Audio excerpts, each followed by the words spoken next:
Hello, everybody, and a really warm welcome to this Meet the Experts webinar on amyloid cardiomyopathy. I'm Lee Bell, President of Cardiomyopathy Australia New Zealand, or CMANZ for short. We're a patient-led registered charity focused on improving support, information and advocacy for people with cardiomyopathy or impacted by cardiomyopathy.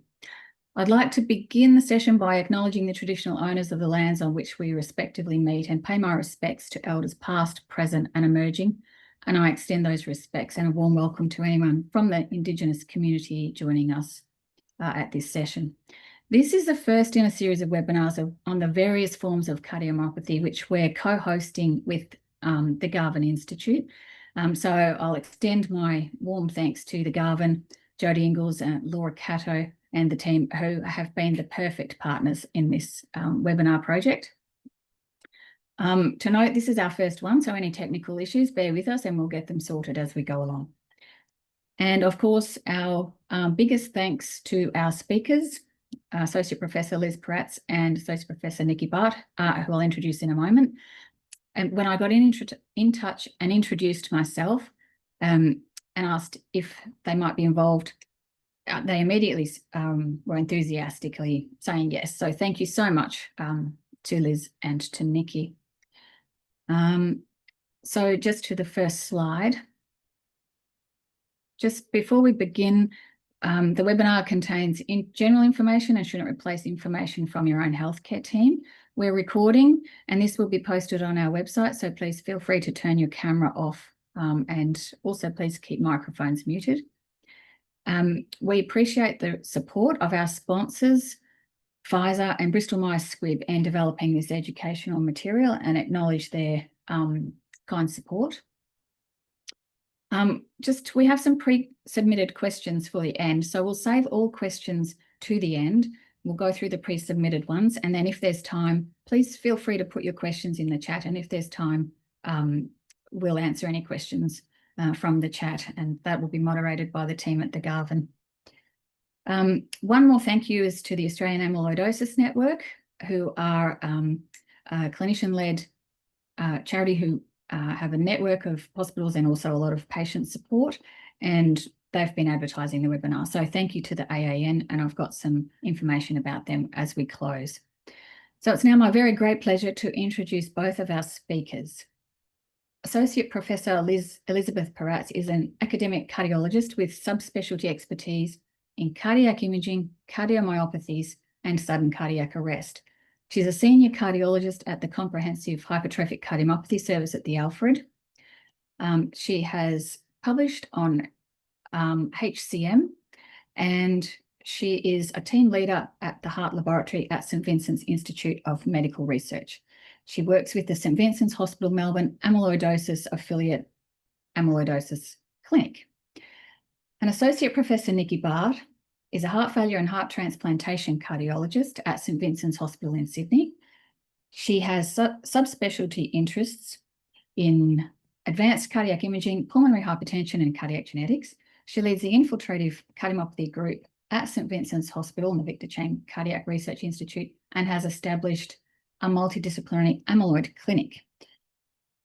So thank you very much again to both Liz and Nikki, and I'll hand over now to Nikki to begin. To Liz, sorry, handing over to Liz to begin. I was hoping there wasn't a last minute change there. Thanks so much, Lee.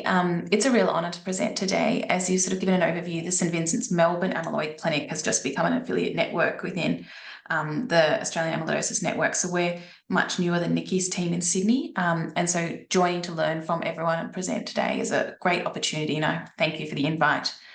My brief is that, well, firstly, in terms of disclosures, I have received previous supports from Pfizer, who are also sponsoring the presentation. But my brief really today is to talk through what is amyloidosis and to start with a bit of the basics and the building blocks. And so I think before we ask what is amyloidosis, the first question is what even is amyloid? And so amyloid, if we could just go to the next slide, is what it means is a type of protein that is folded incorrectly. It's a very general term. And the word amyloid actually means starch, because these were first thought to be a kind of starch and subsequently identified to be a protein. So when they've misfolded these proteins of a particular sheet-like orientation, and because they've folded in the wrong shape, they therefore don't fit the normal way that the normal proteins do in terms of getting out of our body.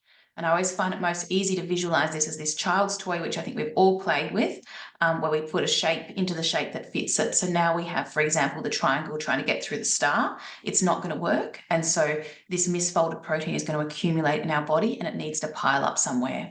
And so these amyloid proteins clump in all different organs, and types of amyloid accumulation cause more than 50 different diseases in people that are known to date. And no doubt we will go on to find others. So that's a bit overwhelming, but today we're only going to be talking about heart amyloidosis, which is cardiac amyloidosis. And so fortunately, I guess for us, more than 95% of heart amyloidosis is caused by just two types of misfolded protein.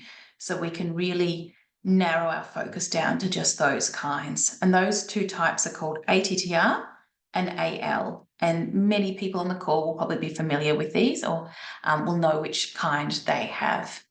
And so just starting to talk through those a little bit, if we can jump to the next slide, please. If we look at a normal heart, and I'm afraid I don't have the control to show you, but you can see with that box, we look at the, oh, thanks, Laura. We look at the thickness of the heart and measure it in multiple different places. And ideally, we want the thickness of our heart muscle to be about 1 centimetre or less.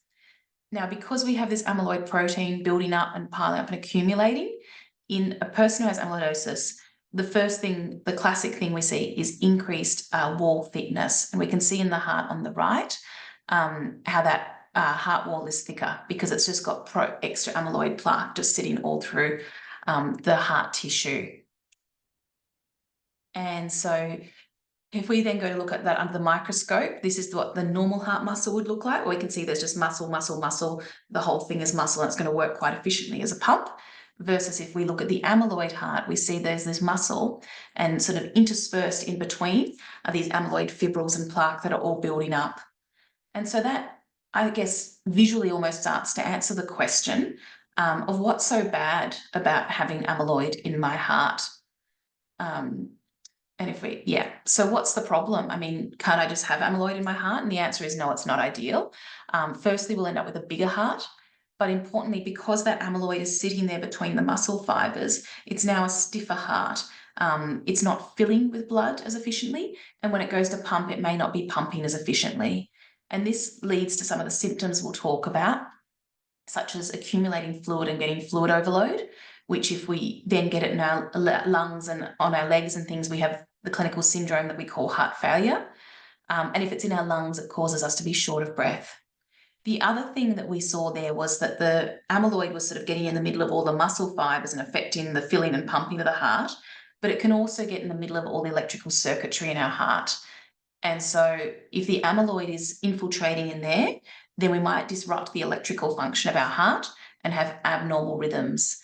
So our heart rate might become irregular, and in significant cases, people may end up needing a pacemaker to support their heart function due to the impact of the amyloidosis. So what causes amyloidosis? Well, the answer does differ, and it really depends on what type you have. And as we said, there are two types, AL and ATTR. So AL, in a way, is quite straightforward. It is a problem with the bone marrow. The proteins being produced by the bone marrow are misfolding, and they're accumulating in the heart. We'll talk about that in a second. Within ATTR, there are sort of two subtypes. There's one we call wild type, which usually is just a result of getting older. Your body has formed a lot of protein. Your liver has produced a lot of proteins over time, and just some of them will start to misfold and they will start to just pile up. It's almost like how dust just piles up over time around the house. There's also another type where we call this the hereditary or variant type. There is an actual spelling mistake in your genetic code, and so you will start to produce those misfolded proteins, usually at a much younger age. So if we just look at AL, and I'm very sorry about my annoying cough, if we just look at AL amyloidosis in a bit more detail, as I said, it's a bone marrow problem. And so in this case, the proteins that would be produced by your bone marrow are misfolding. And so because this is primarily a blood system problem, the usual treatment will be with a kind of chemotherapy, and haematologists who are blood specialists will be very closely involved in your care and monitoring what's happening. And many people on the call who've been to an amyloid clinic will know that, as we'll see later, blood tests are essential to look at how your blood system's functioning, and haematologists are often a very frequent part of your care, regardless of which type of amyloidosis you have. If we look at the wild type ATTR amyloidosis, as we said, this is more a type that's common with getting older. And in fact, studies have shown that in people who are over 85, about 1 in 4 will have some evidence of amyloid in their hearts. So it's almost an expected part of getting old that we start to have this pile up. But the question is, at what point does it become clinically significant and impact our life by causing, for example, electrical problems or heart failure problems?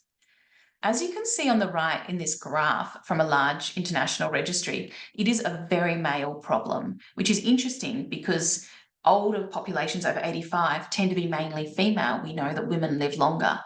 And it's still not entirely clear why this type of amyloidosis seems to be more common in men when this is not the genetic kind. And so there's a lot of questions about whether it could be hormonal influences, the way the protein is handled, or whether maybe it's the way we're picking people up needs to be more nuanced for women. Importantly, in this kind of amyloidosis, we used to not have many effective treatments, but we now do. We have effective treatments that are available through the Australian healthcare system that are subsidised, and we have more that are in development and undergoing trials. So if one has been diagnosed with ATTR amyloidosis at this point, it's almost one of the best times one could receive such a diagnosis, because it's a time where there's a lot of treatments emerging, and over the next 5 to 10 years, the landscape is likely to really change further. When we look at the ATTR hereditary amyloidosis, so this is the one where we have a mistake in our genetic code in the spelling. This one is one that we would be a bit more suspicious of, particularly if people come from certain parts of the world. And so there are groups in Finland, Northern Ireland, and African Americans who are particularly prone to this spelling mistake occurring that causes them to develop it at a younger age. We would also be thinking about it if people have been diagnosed at a younger age, or if we take a family history and we might draw out a pedigree like you see here on the right. And if we find that more than one person in the family has had amyloidosis, that would make us quite suspicious that there might be this hereditary form at play within the family. And that's why, as part of your consultation, usually a family history will be taken to try and work out if there could be an underlying genetic contribution. So what are the symptoms of amyloidosis? Well, many people here on the call, again, will be very familiar with them, so I won't dwell on them too much.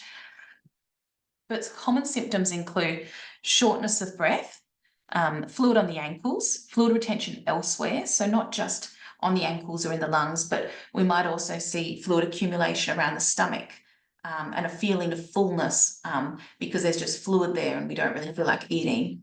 Palpitations, which are when the heart is either racing or missing beats, or you're aware that it's irregular because you're quite aware of your heart. And some people get quite significant dizziness. And so I guess moving on from that, if we have amyloid elsewhere in other organs, we might get additional symptoms. And so for some people who have amyloidosis in their kidneys, they may have protein coming out of their urine. And if protein's in your urine, it often has a bit of a foamy look if you have a look. So this might be a bit of a signal. If amyloid's involved in the nerves, if it's laid down in the nerves just like it was laying down in the heart muscle, that might cause tingling or pain. And there are certain kinds of neuropathy that are much more common in amyloidosis. If it's laying down in areas that are quite tight, like little tunnels that nerves are going through, we might get things like carpal tunnel syndrome. And it can also lay down in muscles such as the biceps tendon, which is well, I'll just show this one here. And so sometimes this tendon can rupture spontaneously if someone has amyloidosis. Another area that's quite commonly affected is the gastrointestinal systems, the stomach and the bowel. And if it's involved there, we might see a whole lot of changes. We might see that your toilet habit changes, either more frequent or less frequent. It can go either way. And as I said, you may have feeling that you're full when you aren't eating as much as you used to, and that may be because you've got fluid present there, or it might just be because all your signals have changed. But ultimately that can, of course, if you're not eating enough, lead to significant weight loss. So putting this all together, The main thing I want to say about the symptoms, as you can probably see, is they're very varied. Almost no two people are the same.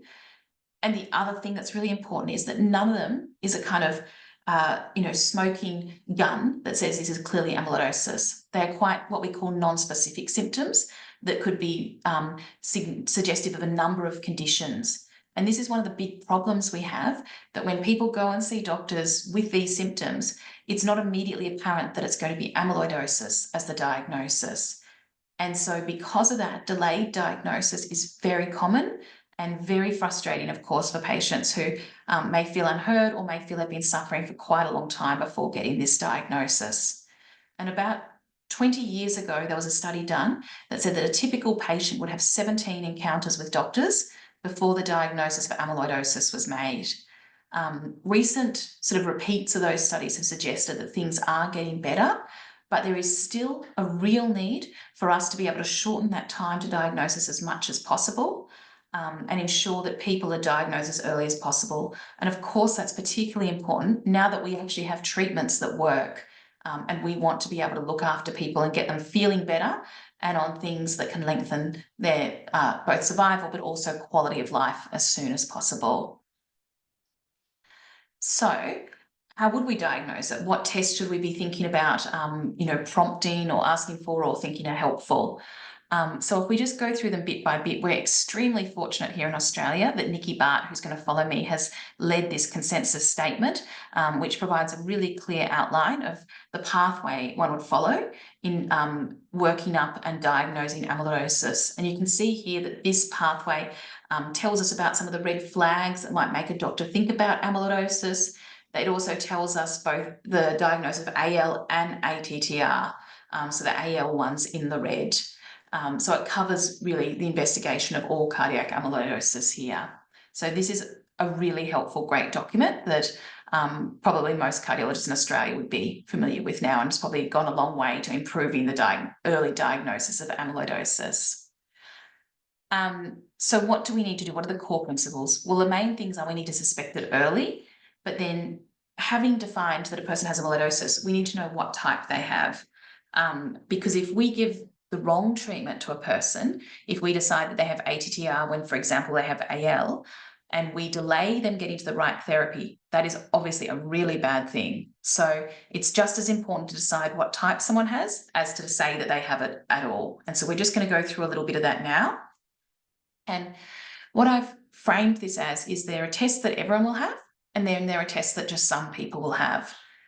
So in terms of the test that everyone will have, everyone's going to have an ECG, I would hope, in the workup for their amyloidosis. And probably many people on this call have had an ECG in their life, even if they don't have amyloidosis. But there are some characteristic changes that we look for when we do this ECG, but they're not present in everyone. So you can still have quite a normal looking ECG and have amyloidosis. So we can't stop here. But ECG is a great test. And why it's a good test, because it's got no radiation. It's very quick. You can have it done just at your GP in the rooms, so you don't have to wait for a specialist appointment. It's very cheap. Usually it should be bulk billed everywhere. In some people, it will be very helpful at raising that red flag about amyloidosis, but other people might have a normal ECG. But this is data I pulled on how many ECGs do we do in Australia. And if you just look at that box at the bottom, you can see there are about 3 and a bit million ECGs done each year in Australia. And obviously some people are having more than one. So this doesn't mean 3 million people have had ECGs. It's about 25 million people. But clearly there are a lot of ECGs happening. So amongst that, there will be some people who have had their amyloid first raised suspicion from that ECG. And what about the other people who had a pretty normal looking ECG? Well, this is, I guess, when we have a data set of 3 million per year from one country alone, we have the opportunity to start building this into artificial intelligence algorithms and things. And so I would say here, again, the future does look quite exciting, because in the next 5 to 10 years, I would expect that when you have an ECG, this kind of AI filter will get applied to it, and it will say what the chances are that people have a range of various conditions or potentially even are at risk of developing such conditions. And as you can see here, trained on just 1.3 million ECGs here from 300,000 patients. This was performing with pretty good performance in a condition that is very hard to diagnose. So accurate in about 71% of cases, which is not amazing performance, but is much better than just having a doctor look at an ECG currently and decide if someone has amyloidosis. So an ECG is something that everyone will have. Other tests that everyone will have include an echocardiogram, I would expect. And what we look for here is this is exactly the same thing I was showing before in the picture of the heart with the heart walls. And so on the left, we see someone who has a normal heart wall thickness. Where that green arrow is pointing is to something that's called the septum, which is the line that divides the two bottom chambers of the heart. And here it's quite normal on the left, whereas on the right, I think you can immediately appreciate that that's a much thicker dimension from side to side. So this person has increased wall thicknesses that might be suspicious of amyloidosis, and in fact, in this case, were. So an echocardiogram is very helpful. And apart from looking, this is just the heart from a different angle where we again see those increased wall thicknesses, but we might also see things like a slightly speckly appearance in some cases. And we also do additional measures, like on the right, where there are some classic appearances that really guide us more confidently towards a diagnosis of amyloidosis. So blood tests will also happen to everyone, and these are really important. As outlined in Nikki's diagram, we need to make sure that the person does not have AL amyloidosis before we start any treatments. And so everyone will have blood tests, and everyone will also have urine tests. And so these tests are primarily looking for the presence of any abnormal proteins that would have come from the bone marrow. And if these tests are positive, then further consultations with a haematologist and additional tests will be arranged. The other test that everyone will have is a bone scan in this era. And this is a test that has really changed the way that amyloidosis is diagnosed. In the past, often tissue was needed to be confident, but now we are often able to do a bone scan. And so this is what these look like. Essentially what we do is we give you a tracer and we look at the uptake. So the thing that the arrow on the left is pointing to is a rib, or a lot of ribs. And so you can sort of see the person's arm next to the ribs over in the corner, just to give you some orientation. And what we want to see is how the tracer's uptake compares in the ribs to how it compares in the heart, which is represented over here by the right arrow. And so in a person without amyloidosis, they should not take up the tracer in the heart more than they do in the ribs. But as you can see here in this person, they've taken the tracer up very strongly in the heart. And so this is almost diagnostic of a pattern of amyloidosis, but needs to be interpreted in conjunction with the blood and urine tests as well. And these are the things that your doctor will all put together in sitting down and talking to you further. So what are the tests that only some people will have? And some people on this call will have had some of these tests. So some people will have a cardiac MRI scan. These are really helpful if available, but not everyone in Australia has access to MRI, and it can be quite challenging with wait lists and things. So if the diagnosis has been made very clearly on the echocardiogram and the bone scan, it might be felt that you don't necessarily need the MRI, but it is a very helpful test. And why is it helpful? Well, it tells us about, again, the thickness of the heart walls. It might sometimes give better imaging than we saw on the ultrasound, but it also tells us about patterns of deposits, where you've deposited your amyloid in the heart. So whether there's a lot sitting in your atrium or whether the ventricle has taken up a lot as well. And it gives us very clear information about the heart's function also. So this is a very helpful test when we are able to get it. Some people will have a bone marrow test done.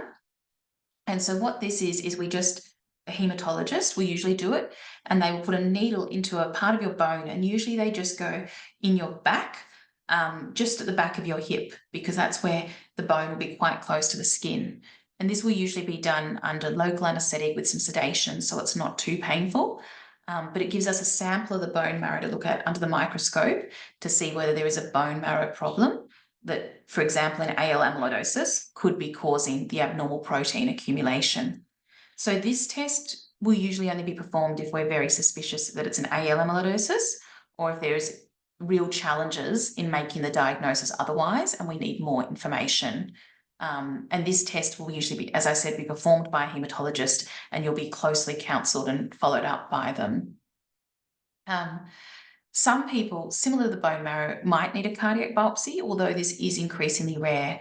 And so You're probably quite familiar with how a heart looks now that we've looked at some pictures, but this is a little catheter coming down into the heart, and it's taking a little sample of the heart muscle to then look under the microscope and see whether there's any evidence of amyloid. This used to be much more common as a process, but now in the era of bone scans, we don't need to do it as often. And what do we look for? Well, what we look for is we see on the left, that's healthy heart muscle, where all the muscle fibers are there and they look lovely and pink and just really like how muscle would look when we see it generally. And on the right, we see after we've stained it with a particular stain and looked on the microscope, we get this what we call apple green appearance, which really is indicative that there is amyloid present, and gives you a clear answer that then enables you to have a diagnosis and proceed to therapy. So I guess in terms of everything that we have discussed today, the main things that I would sort of really want to emphasize is that amyloidosis, there are really two main types. We're trying to tee out what people have when we're making a diagnosis. The delayed diagnosis, unfortunately, still is often very common. And so we really do want to try and shorten that period and help patients advocate for what tests are involved, and also the challenges with the symptoms being what they are, that it can be hard to pick up. So I've got a real honour now to pass on to Associate Professor Nikki Bart, who is going to talk now more about the management of the amyloid cardiomyopathy and, having made the diagnosis, what you're likely to be offered. Thank you. Hi, everyone. So thank you for that very warm introduction. It's really exciting to be here today. One thing about amyloidosis patients is that you are all incredibly health literate and determined to learn more and more about your disease. And I think actually that's one of the key pillars of management, because the more you know, the more you have control over your own body and your own health. So hello to everyone listening live today, and also everyone listening to the online recording, and a special hello. I can see some of my patients online, so a special hello to you. So I'm going to talk to you about the management of amyloid cardiomyopathy. And we're going to break this into specific management. So treatment of, amyloidosis, determining how to treat the fibrils, and then general management. And I'm going to leave a lot more time for general management, because that's where the more you learn, the more you can take control over your own health. So as Liz mentioned, there are two main types. So 95% of amyloidosis, as it affects your heart, is going to be caused by AL amyloidosis or ATTR amyloidosis. And this is important. There's a lot of, I know patients get very frustrated in the workup because there's all of the tests that we've already gone into to determine what's what. But it's super, super important to determine what's what, because if we put you on the wrong treatment, for example, if you've got AL amyloidosis, we know that this is very rapidly progressing. And if we were to put you on the treatment for ATTR, then we would actually be doing you a real disservice. So the first thing is that it's super important to get the diagnosis right. And then once we do that, we would determine what specific therapy is right for you. And this is why multidisciplinary teams, so you heard I run a team that includes a neurologist, hematologist. We've got a specific amyloidosis nurse who assesses for all the general heart failure therapy and also assesses frailty, and we'll get into that in a moment. As well as we've got all of the advanced heart failure team. So we've got options if you were eligible for different therapies, like having a heart transplant, which is not particularly common, but we've also got all the ancillary gastroenterologists, psychologists, dietitians, and really it's super, super important, because this is a multidisciplinary team to affect. We're talking about cardiac amyloidosis, but if you've got amyloid in your heart, then you may well have amyloid in your carpal tunnel, which is affecting your day-to-day, how you button up your shirt. If you've got amyloid in your gut, that's affecting your nutrition. If you've got amyloidosis, you might feel quite sad or depressed about that. So really we can't just treat the heart, because the heart is part of a much bigger picture. So this particular figure is from the Australia and New Zealand guidelines, and you can see here that if it's AL amyloidosis, so cardiac involvement accounts for about 60%, and these patients often have neuropathy and peripheral neuropathy and quite pronounced fatigue. If you have ATTR amyloidosis, cardiac involvement affects 90%, and these patients often have carpal tunnel syndrome, lumbar canal stenosis. Liz has already talked to you beautifully about, you know, the red flags and the type of investigations. And then this is just a really nice summary that you would need multidisciplinary team involvement. And I know that's hard because not all patients live in the city where you can see a multidisciplinary team. It's hard to travel, particularly if you're from a regional or rural area, but if possible, to be seen by the multidisciplinary team at least once to have a full assessment of your baseline, and then potentially every year or every 2 years, and then to have a specific therapy. So going on to my next slide. This is the specific therapies. I thought we'd really drill down into specific therapies for ATTR cardiac amyloidosis. But before we go into that, I wanted to say that if you have a diagnosis of AL amyloidosis made by all of the different workup, then your care will be predominantly driven by the hematologist. And that care will be a regimen that involves generally chemotherapy and then recently, so in 2021, there was a trial where we added daratumumab, which is a special type of monoclonal antibody, to the chemotherapy, and this led to a significant improvement in what your blood looks like after it's treated, and also cardiac involvement. And what we see is that you actually have improvement in all the blood parameters before you have improvement in the heart.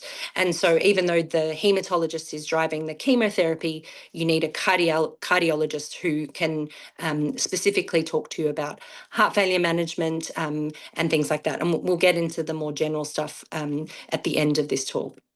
So I think my key point, this is, you know, also from the guidelines, my key point for you on this talk is that the future is really bright. And when you think, you know, only 2 years ago in Australia, we really didn't have access. So when we wrote these guidelines, what we had here was on the far left, we had doxycycline, which is an antibiotic, and we had high dose green tea, and that's all we had. So we would be seeing patients as part of a multidisciplinary team, and we would say, look, there's this drug called tafamidis, but it costs $250,000, which is prohibitively expensive for any, you know, pretty much everyone. And so we can put you on this therapy that's pretty good, but that's not disease modifying. And, you know, fast forward to now, we've got tafamidis, which is a TTR stabilizer, which is now available on the PBS. So if you meet criteria, and there are very specific criteria for meeting it, then you can have access to this through the PBS without an out-of-pocket cost, and your cardiologist, whether that be your heart failure cardiologist or your general cardiologist, can prescribe this. And so it's a very, very exciting time. So when you think that, you know, when we wrote this guideline to now, things have changed, I'm telling my patients that the times are changing so quickly that even this slide is going to be rapidly out of date. And so I'm going to talk to you about specific therapies, but I want to, you know, Lee gave you that beautiful caveat that it's really your clinician that needs to guide your care. But, you know, if you're on a trial, if you're on tafamidis, then it's possible that there will be new trials coming in addition to tafamidis. And even if there aren't trials at the moment, there are certainly trials in the future that are coming. So I think it's important just to give you a general overview about how we think about therapies for ATTR cardiomyopathy. So the first is we actually suppress TTR synthesis, so transthyretin synthesis. So we're all making transthyretin in the liver and from the back of our eye. And if this transthyretin misfolds, then it'll get stuck in the heart and in other tissues. So one option is to actually suppress how we're making it. So in the past, one way of doing this, and it wasn't a good way, was to do, if you've inherited genetic amyloidosis, then we would actually transplant your heart and your liver, which had pretty average outcomes, because you can imagine transplantation for 2 organs can only happen in a very, very small number of people. You need to be a certain age, you need to have certain, markers. But now we can actually do this through drugs. So one super exciting thing, to share with you is, in the history of amyloidosis, the very first genetic cardiomyopathy to be treated with gene therapy is amyloidosis. And so out of the UK National Amyloidosis Centre, they used CRISPR-Cas9 therapy. So essentially they used almost like scissors, and they cut out the section of the gene that was faulty, and they initially treated 7 patients, and they saw that this really extraordinary knockdown in transthyretin. So patients had levels that were high and abnormal, and then with gene therapy, that was able to be suppressed. So this is super, super interesting, not just in the field of amyloidosis, but across the field of genetic cardiomyopathies. So that's a trial that started in a very small number of patients, and then it's into the phase 3 trial across Australia and New Zealand. Some of you may even be on it. But it's definitely a watch this space, because we're learning more and more about what does it mean if we cut out defective genes, and what does even completely knocking down how much transthyretin you have in your body, what does that mean? You can see here in this class, we've also got vutrisiran and patisiran. So there was a very exciting study in vutrisiran that was announced at our big cardiology meeting last year, and that was Helios B. I know here at St Vincent's we had quite a few patients on the Helios B study where they used vutrisiran, and actually, unlike many trials where you hit one endpoint, in the vutrisiran study we found that 10 out of 10 endpoints were met with this drug. So patients had a significant improvement in their symptoms, and then also in the sub-study looking at how your heart pumping function and how the heart structure looks, that improved as well. So that's also a study where now we're looking at how more and more patients can get access to vutrisiran, and whether you would have vutrisiran in addition to something else. So that's the first option, that's on the far left of your screen. In the middle, we've got TTR stabilization. So what does that mean? That means that you've already produced these abnormal fibrils, and now actually we can't stop new ones being produced, and we can't get rid of the ones that are already there. But what we can do is we can actually stabilize the fibrils that have misfolded and that are causing trouble in your heart and in your other systems. And the main drug in that class is tafamidis, and we'll get a little bit more into that in a moment. But that's been kind of the mainstay of what's available in Australia. And then we've got fibril disruptors or fibril elimination. And you can see here when we wrote the guidelines, we only had these therapies, but now actually there's 2 trials that are in the works in Australia. So there's the Alexion study, and that's a depleter where essentially it kind of gobbles up all the fibrils, and we see improvement. And then there's another study, the Cleopatra study, which will come to Australia very soon, which has a similar mechanism of action. And that's a pretty exciting, but very much only a trial therapy, not something that you can just access from the pharmacy. It's an exciting class, because if you've got advanced amyloidosis, then stabilization will mean that you don't get better. You won't get worse from where you are, hopefully, but you won't get better. So if we use something that actually gobbles up the amyloid, maybe if you've got advanced disease, you will get better. So I would say watch this space, and depending on if you hit the criteria, having access to that trial could be interesting. And they're enrolling patients that are on tafamidis. So we're recognising more and more across the world that patients are now on tafamidis. It's a different era. It's not that patients don't have access to therapy. Most patients have access to tafamidis. And so these other trials like the depleters are in addition to tafamidis.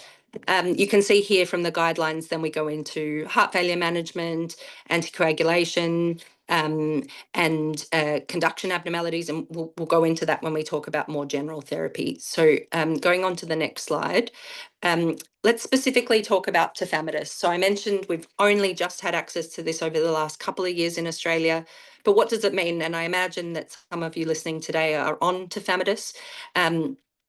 So this is the landmark study that was published in the New England Journal of Medicine. You can see here what happens in red if you're on placebo, which means that without treatment, and we know this, amyloidosis is a serious condition and you'll get progressive heart failure and you might get conduction abnormalities or atrial fibrillation, and you get worse. But here in this landmark study, you can see that when you're treated with tafamidis, your amyloidosis is stabilized. And this was probably the most exciting thing that happened in the space of amyloidosis initially, because we were able to halt disease progression. I think it's really important to mention that if you're on tafamidis, it's not a miracle cure. So I specifically tell my patients that they can't expect that they're going to suddenly get better. But what they can expect is that the natural history of amyloidosis is that you get worse. And hopefully, as a stabilizer, things will just plateau and you'll continue on as you are rather than progressing.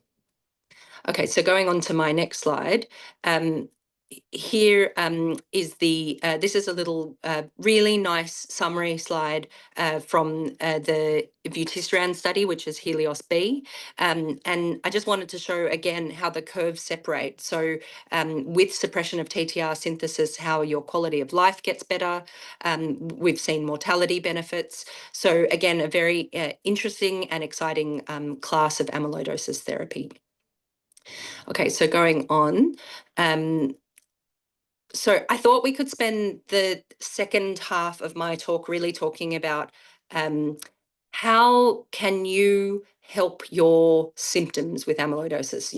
You're on this talk, either you're a patient or you're a family member, and you don't want to get worse. You've got this diagnosis and it's come as a huge shock. So what can you do? The first thing is that heart failure is one of the most distressing symptoms of amyloidosis. So what does that mean? Well, you get buildup of fluid in the lungs, you get buildup of fluid in the legs, you might have trouble lying flat, you might become more short of breath with walking.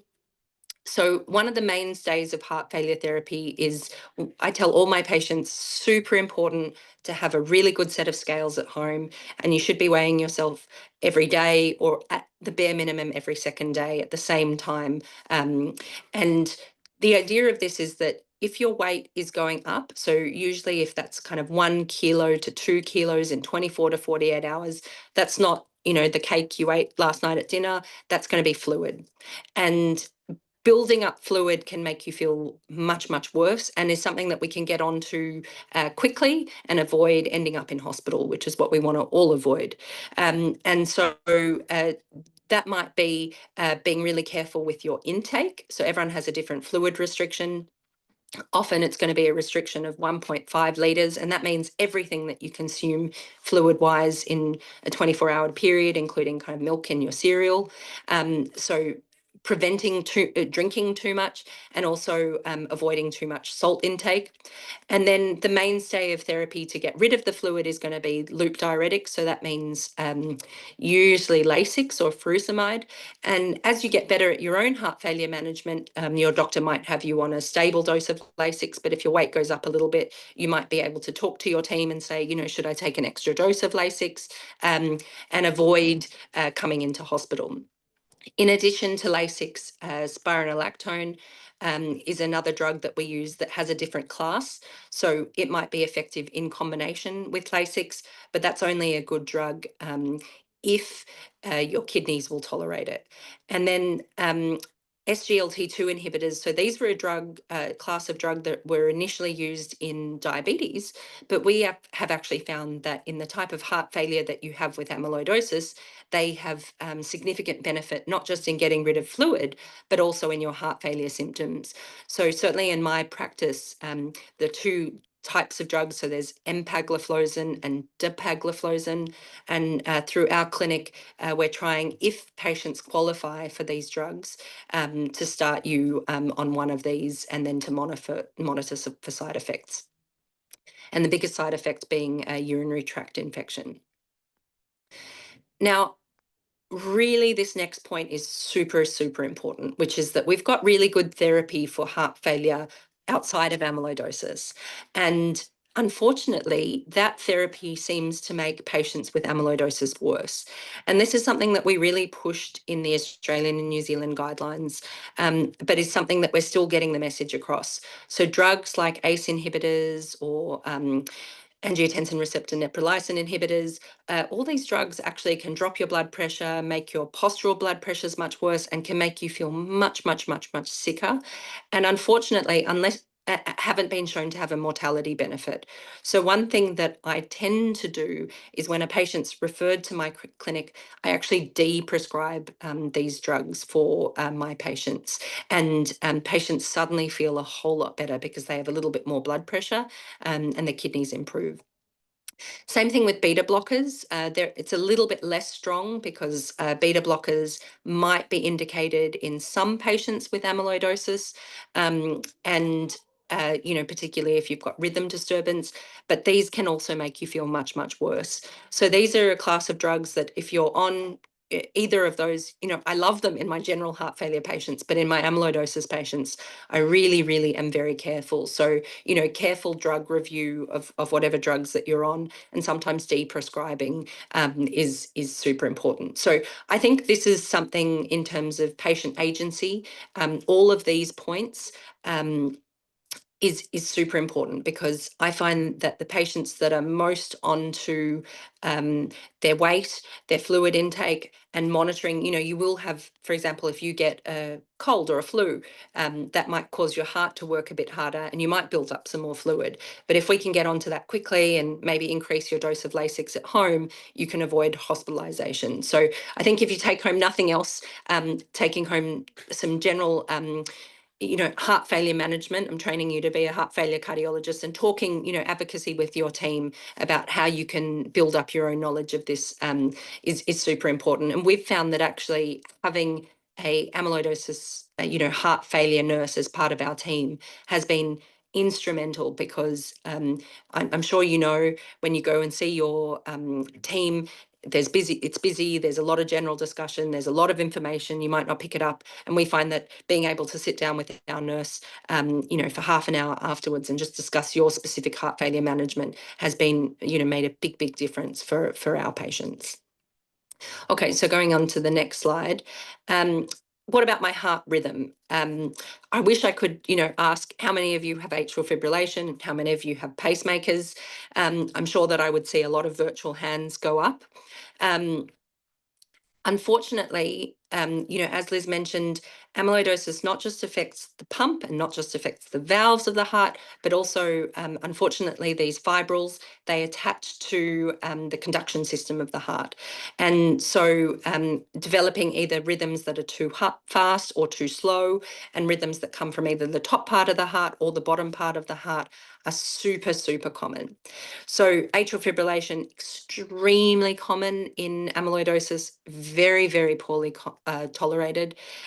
And we find that the same thing, some of our common medications you feel much, much worse with. So something like digoxin, which is used very commonly in atrial fibrillation in the general population, can actually bind to the amyloid fibrils and make you feel worse. And, we like to put patients back into the right rhythm, and that could be with a cardioversion. But sometimes if you've got advanced amyloidosis, there's really no point doing that. So the key points here is that amiodarone, which is a drug that we only sometimes use, is quite a good option in amyloidosis. And blood thinners. So we know that you're much more likely to have clots and you're much more likely to have strokes if you've got amyloidosis. So the guidelines now say, regardless if you've got any atrial fibrillation, and this is why in our patients we screen at least once a year for atrial fibrillation, that you should be started on blood thinners. And we've got lots of good options in terms of blood thinners. The next thing is devices. So pacemakers, we often find that patients go into too slow heart rhythms, and you might have fainting or falling around those slow heart rhythms. And so after careful consideration with the multidisciplinary team and also the local electrophysiologists, sometimes we put in pacemakers, and then we've got to manage that. And we find that patients do much better with their pacemakers. But then what about a shock box? So in other types of cardiomyopathy, we consider putting in defibrillators. We haven't actually found much benefit in terms of long-term mortality for a defibrillator. So this is something that needs to be considered on really a case-by-case basis. Sometimes it is the right decision for a particular patient and sometimes it's not.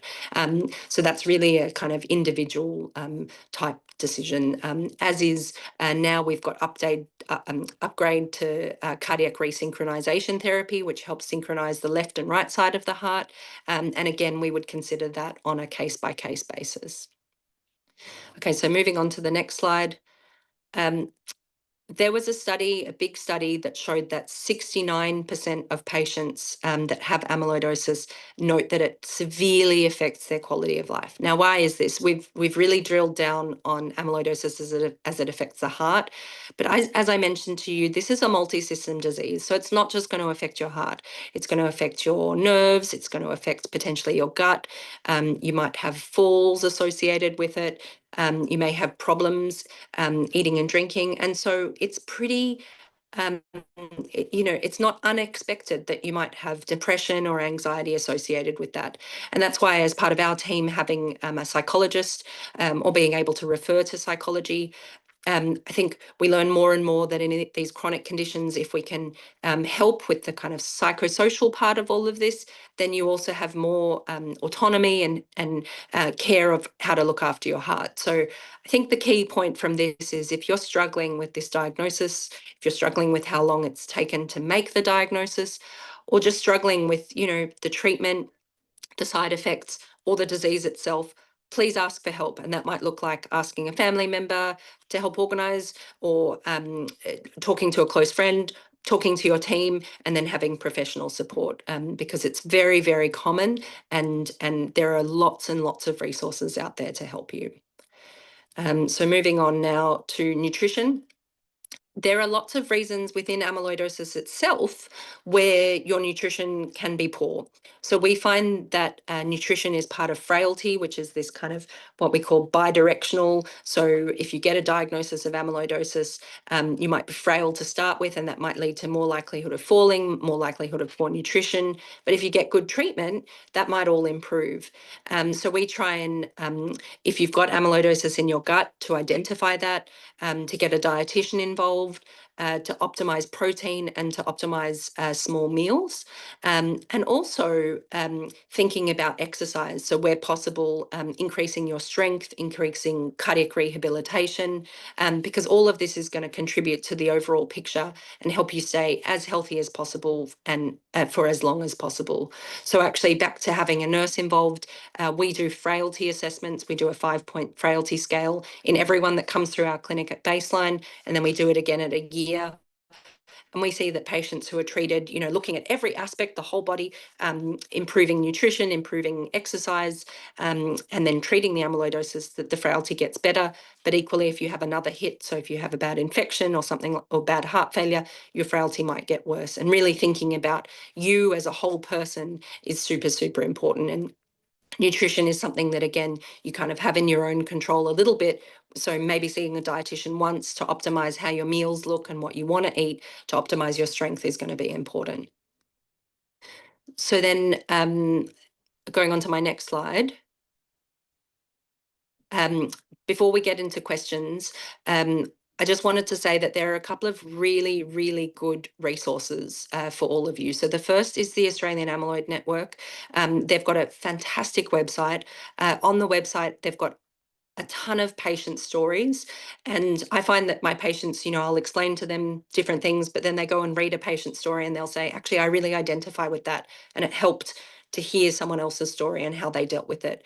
It's also got all the different Australian Amyloidosis Network sites. So there are a bunch of sites across Australia and New Zealand, and affiliates. So if you haven't been seen by a multidisciplinary team, maybe being able to, and unfortunately there are wait lists, but being able to be seen once by a multidisciplinary team might be helpful.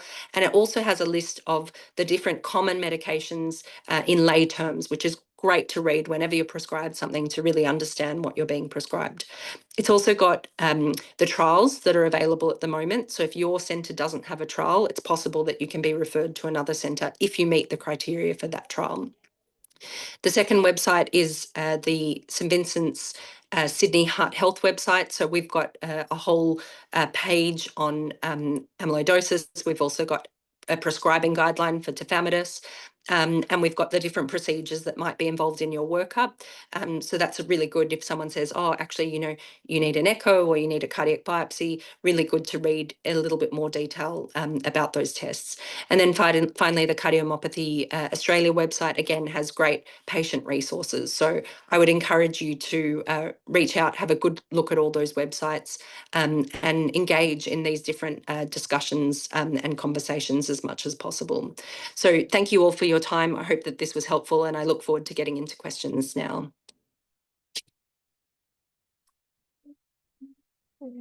Good afternoon, everyone. So we've had a couple of pre-submitted questions that we might start with. I'm aware of the time, so we might not have time to take some of the live questions, but if you do have them and want to put them in the chat, we can either direct them to our speakers if they're happy to take them, or as Nikki just sort of mentioned, the Amyloidosis Network is a great place to go, and so is the Cardiac Amyopathy Association of Australia and New Zealand for some answers to those questions. So Liz, I might direct this one to you. You talked about the different types of amyloid and one of them being the hereditary type.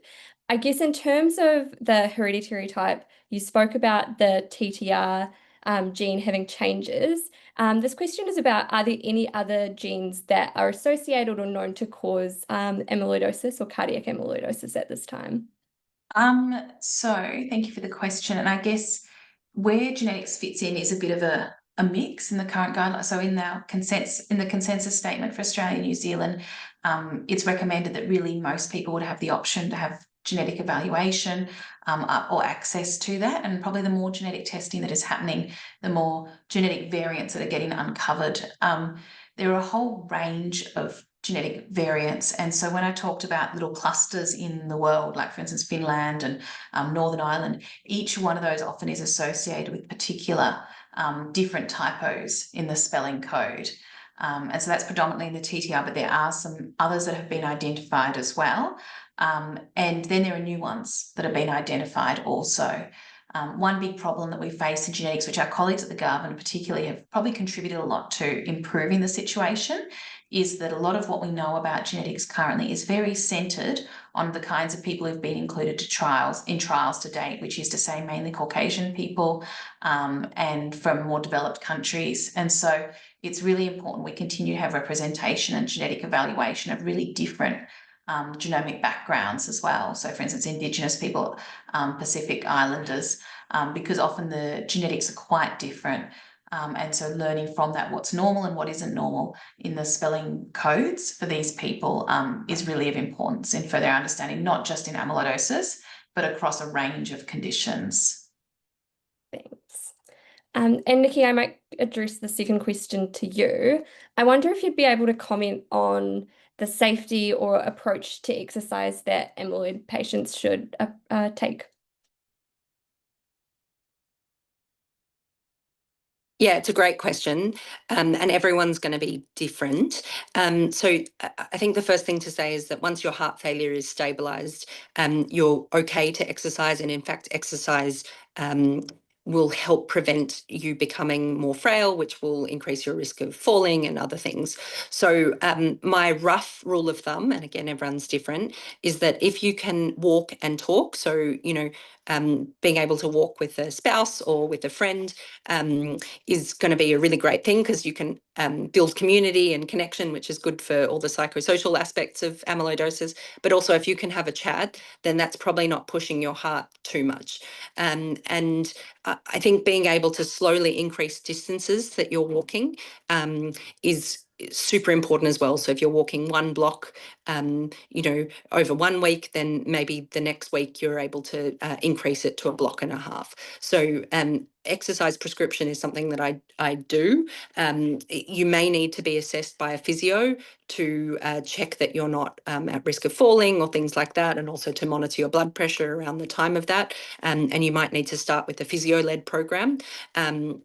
But being able to exercise is super, super important. Great, thank you. We might leave it there. I'm just aware of the time, so I'll pass back over to Lee for some closing remarks. Thank you so much. Thank you very, very much to Liz and Nikki. It is an absolute privilege to listen to you speak to us. And I'm really glad this is recorded, because I know I'm going to have to go back and watch it about 3 times to just pick up on all of that excellent information that you shared. So thank you very, very much. So I have popped up on the screen our website, but it's in its infancy. We're writing another one. And in any case, until we've got our new one ready, the right place for information and support, as Nikki has said, for those with amyloid, is the AAN. They will be always contain more information and access to research, etc., than we will as Cardiomyopathy Australia New Zealand, because we're focused on all of the cardiomyopathies. They're focused on amyloidosis. So I'm sure many of you are connected with them, but if not, please have a look at the Australian Amyloidosis Network. And as Nikki mentioned, the St Vincent's website, and I'll talk to you, Nikki, about whether we might link to that from our page, our amyloid page on our website as well. So to close, thank you to our attendees for being here. I hope you found it as valuable as I did. Thank you to the Garvin for being, as I said at the start, the perfect partner. And thank you finally to our sponsors, Pfizer and BMS, for enabling us to bring this education to you. So with that, we'll close. We'll wish everyone a very good afternoon.